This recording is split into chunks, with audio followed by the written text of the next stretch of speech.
So now we transition to another philosopher and another philosophy called utilitarianism.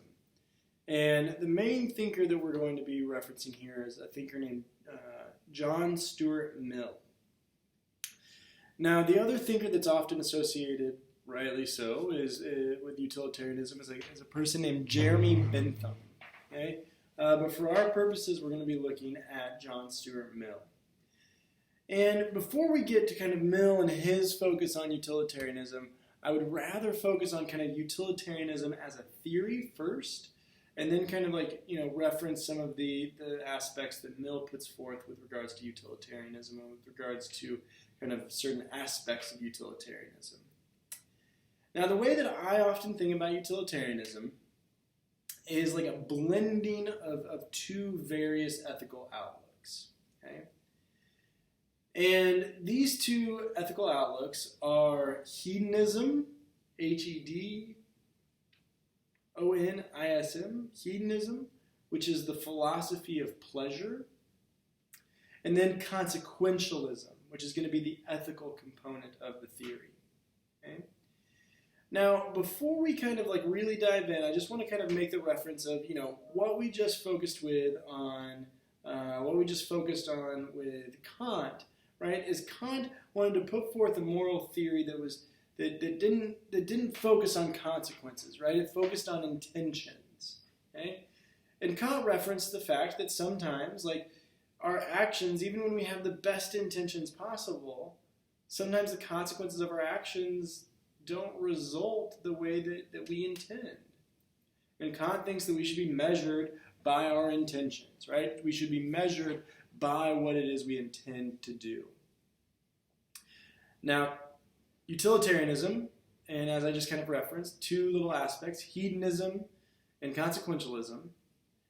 Consequentialism is the outlook and the moral component of utilitarianism that states that we should focus on the consequences of actions to determine the morality of those actions. Okay? So consequentialism, right, should focus on consequences of actions to determine the morality of those actions. Pretty straightforward, but also completely opposed to what we just covered with Kant. Okay? And so utilitarianism is this blending of hedonism, which is the philosophy of pleasure. Okay? It's the blending of hedonism, which is the philosophy of pleasure, and consequentialism, which we just kind of touched on. Where hedonism has traces all the way back into ancient Greece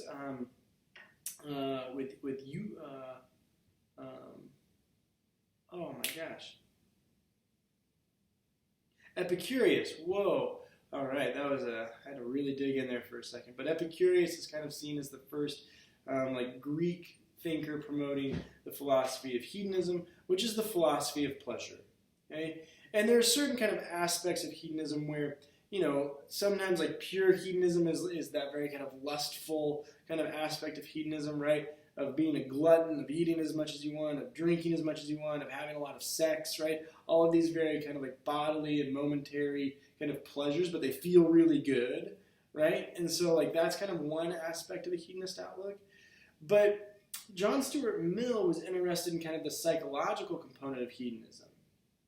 And Mill thinks, and Mill makes the recognition that at some level, and this also builds from Epicurus, but at some level, all of us are hedonists in a capacity, right? All of us act and all of us behave in ways that we think are going to bring us pleasure, right?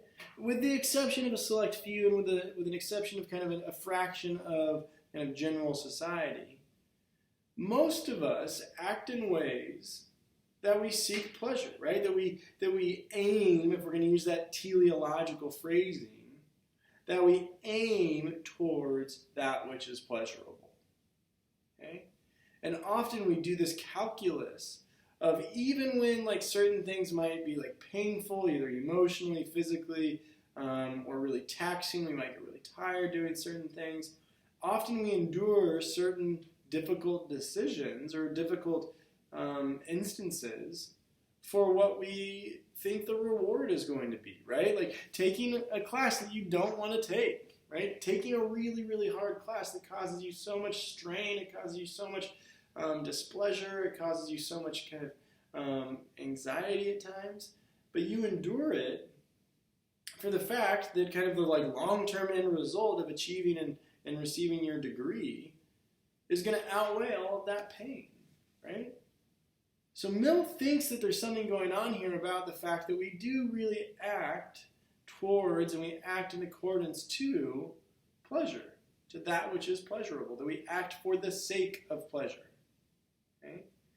And so utilitarianism is this blending here of this focus on pleasure that most of us, again, general population with reservation of a select few, most of us seek that which is pleasurable and avoid that which is painful, right? Most of us seek pleasure and avoid pain, as simple as that, right? And even when we endure pain, and I mean, let's think about, maybe you're just trying to get into running, or maybe you're trying to get to exercise more, right? It's going to be painful, like it's going to hurt for a little while. You're going to feel fatigue, you're going to feel your muscles and your joints and everything kind of like hurt. But the reward from maybe working out, the reward from running will outweigh that pain. Okay? So there is this kind of like psychological component and recognition that we in fact seek pleasure and avoid pain. Okay? So that's one aspect of utilitarianism. Seek pleasure, avoid pain. The other aspect of utilitarianism is consequentialism, that focuses on the consequences of actions to determine the morality of those actions. Now I'm sure that some of you can kind of see where we're going here, right? So if we have one on this side, we have one on this side, we combine them to make utilitarianism, right? It's the focus.